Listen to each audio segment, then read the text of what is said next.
Hello students, कैसे हैं आप सब। Welcome back to my class. तो हमने पिछली वीडियो में ये चैप्टर स्टार्ट किया था। चैप्टर का नेम था कॉन्सेप्ट्स ऑफ रेवेन्यू, आगम या संप्राप्ति की अवधारणाएं। मुझे उम्मीद है आपने मेरी वो वीडियो देखी होगी। उस वीडियो में मैंने आपको आगम क्या होती है इसके बारे में, इसकी परिभाषा मैंने आपको समझाई थी।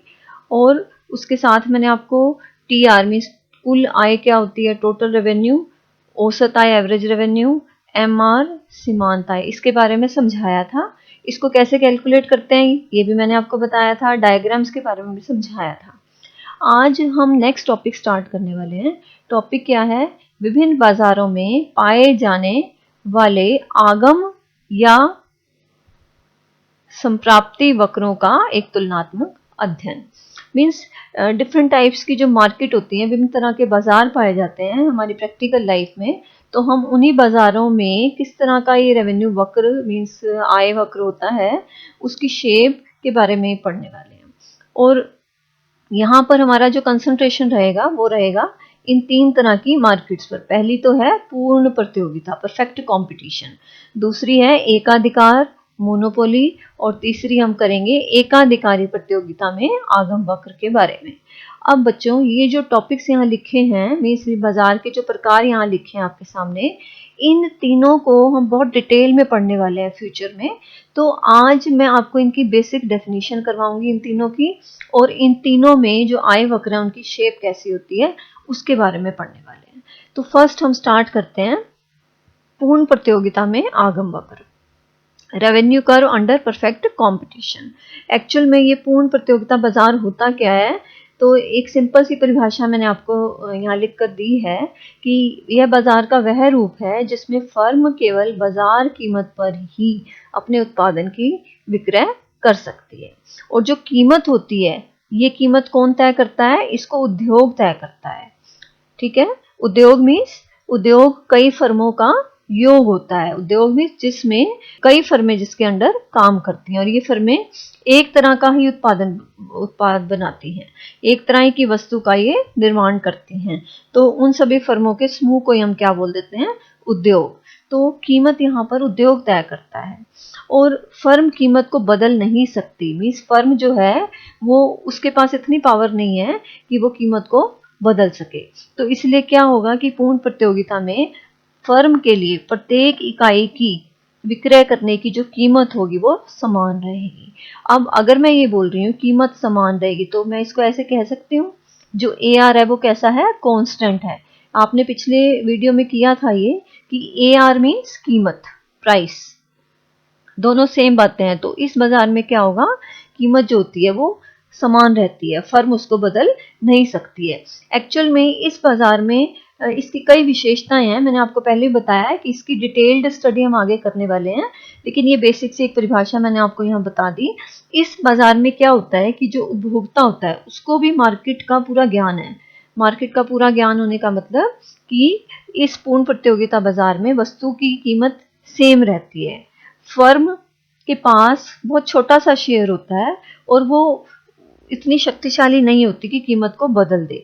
अगर सपोज फर्म कीमत बढ़ाती है, तो उपभोक्ता को मार्केट का पूरा ज्ञान है कि कीमत क्या प्रिवेल कर रही है, तो वो उस फर्म से वस्तु को लेगा ही नहीं। और फर्म कीमत कम करेगी क्यों? क्योंकि उसे पता है कि उसका इतना छोटा सा तो शेयर है बिक्री का, तो वो कीमत कम करके किसी भी तरह से नुकसान उठाना नहीं चाहेगी। तो कंक्लूजन क्या है कि इस पूर्ण प्रतियोगिता बाजार में जो AR होता है वो कैसा होता है? कांस्टेंट, स्थिर होती है, कीमत स्थिर होती है, इसको फर्म बदल नहीं सकती है।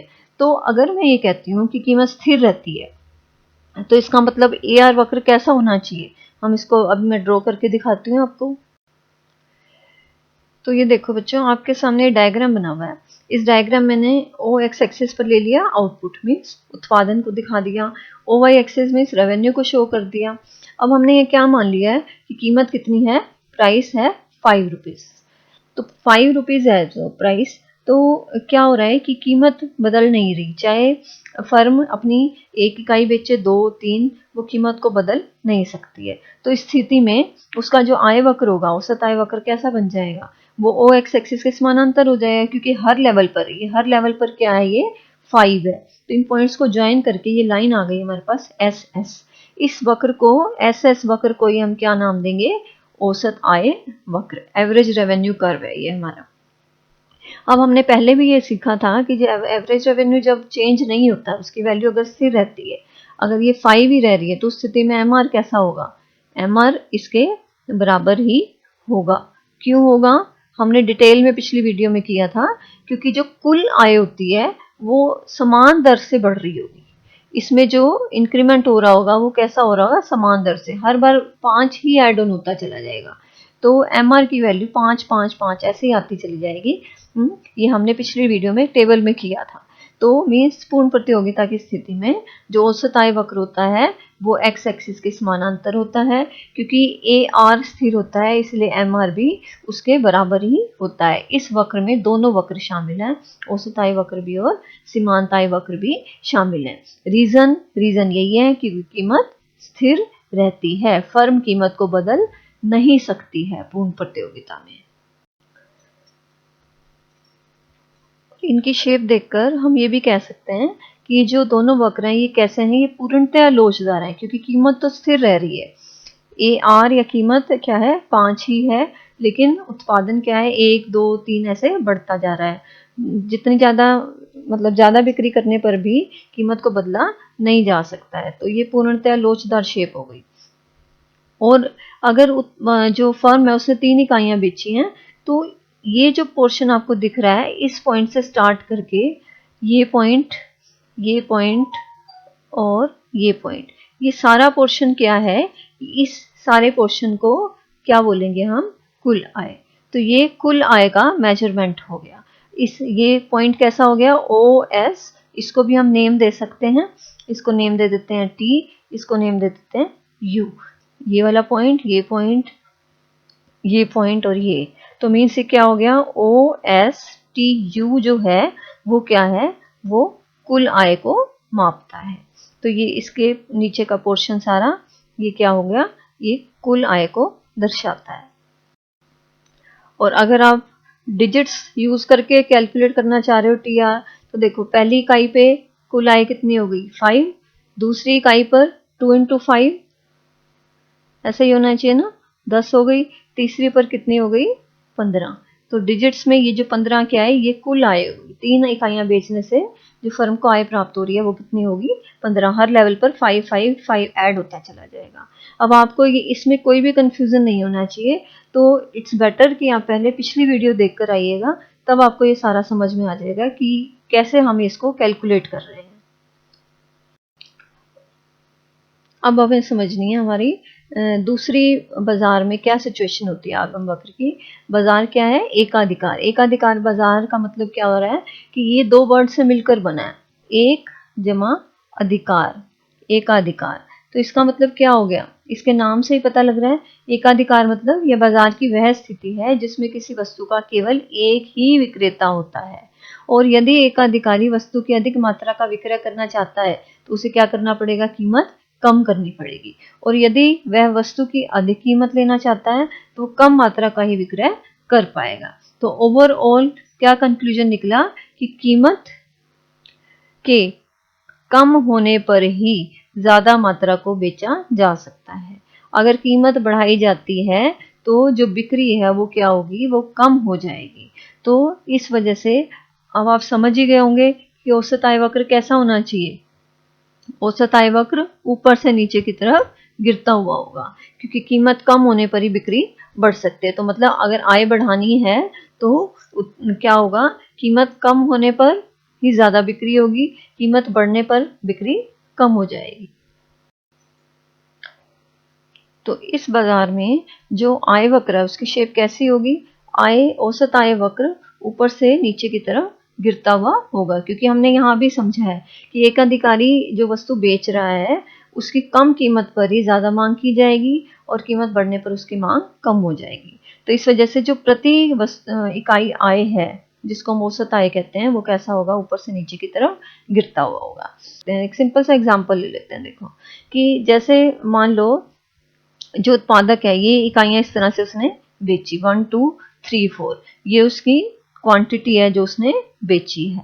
और नेचुरली ज़्यादा क्वांटिटी बिकेगी कम कीमत पर। कीमत अगर कम होती जाए तो मान लो पहले ये कीमत जिसको AR कहते हैं, कीमत कहते हैं, तो ये हमने इसकी वैल्यूज शो कर दी। तो TR कैसे होगा? TR इन दोनों का मल्टीप्लिकेशन होता है, P इंटू Q होता है, ये हमने सीखा था पहले।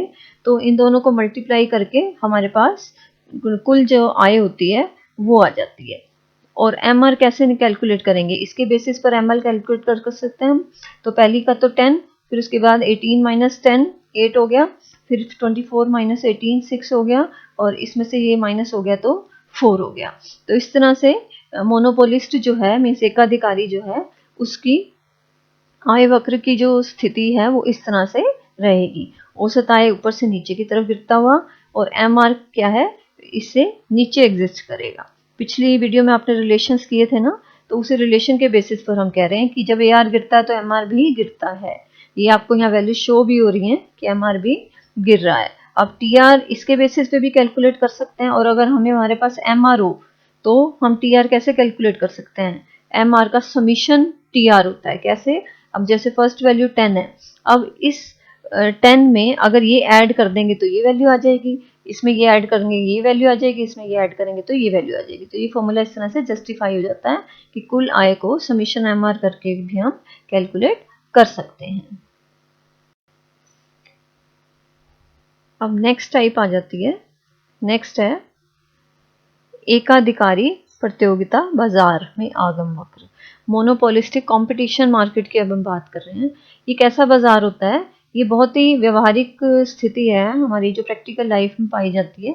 तो यह बाजार की वह स्थिति है जिसमें किसी वस्तु के बहुत से विक्रेता और क्रेता होते हैं, परंतु प्रत्येक विक्रेता द्वारा जो बेची जा रही है वस्तु वो दूसरे की तुलना में कुछ हद तक विभिन्नता उसमें पाई जाती है। अब जैसे एग्जांपल हो सकते हैं टूथपेस्ट। कहने को तो टूथपेस्ट कैटेगरी का प्रोडक्ट है वो, लेकिन उसमें कई तरह की ब्रांड्स हैं। हर ब्रांड का जो प्रोडक्ट होगा वो कैसा होगा? एक दूसरे से विभिन्न होगा, कलर में, पैकिंग में, टेस्ट में, किसी भी तौर पर वो डिफरेंट हो सकता है। मैंने ऐसा क्यों कहा कि व्यवहारिक तरह का बाजार है? क्योंकि हम प्रैक्टिकली देखते हैं। अब जैसे टूथपेस्ट का एग्जाम्पल मैंने आपको दिया, इस तरह अगर हम बात करते हैं सोप्स हैं, शूज़ हैं, परफ्यूम्स हैं, तो मीन्स हमारी जो लाइफ है इस तरह के एग्जाम्पल से भरी पड़ी है।